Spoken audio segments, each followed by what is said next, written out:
বৈকুণ্ঠ গুণানু বর্ণনে।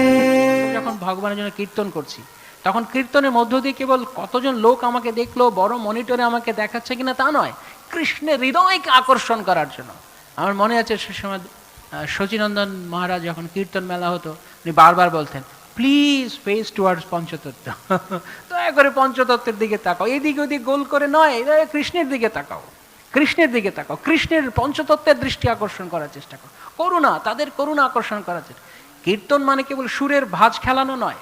ভক্তি সিদ্ধান্ত সরস্বতী ঠাকুর প্রভুপাদ বলতেন, উই আর নট তাল টোকা সম্প্রদায়, আমরা তাল টোকা দিতে ইস্কনে আসিনি বা কৃষ্ণময়তে আসিনি, আমরা সেই কৃষ্ণের করুণা আকর্ষণ করার জন্য। তাই হৃদয়ের যে তীব্র বাসনা, অনেক সময় অনেক সুর না হলে, আমার মনে আছে যখন শ্রী শ্রীমৎ ভক্তিচারক স্বামী গুরু মহারাজ গাইতেন, খুব সিম্পল সুর, সবাই অংশগ্রহণ করতো, একদম পূর্ণ মনোযোগ, পূর্ণরূপে হৃদয় কৃষ্ণের দিকে যাওয়ার মতো।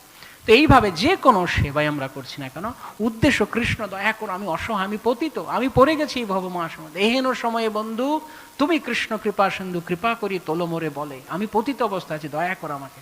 যখন এই মনোভাব নিয়ে আমরা প্রতিটি সেবা করবো, যা করুন, আপনি একটা পাতা কুড়িয়ে ডাস্টবিনে ফেলুন, কৃষ্ণ বলবেন তুমি আমার ধামে আসার উপযুক্ত। তুমি কি মনোভাব নিয়ে, কৃষ্ণ প্রতিটি সেবা দয়া করে গ্রহণ করো, আমি তোমার দিকে যেতে চাই। তাই ধীরে ধীরে যত বাসনা, অন্য সমস্ত বাসনা, মন অন্যদিকে যাচ্ছে, সেই সমস্ত বাসনাগুলিকে ছেড়ে কেবল কৃষ্ণকে পাওয়ার বাসনা তৈরি।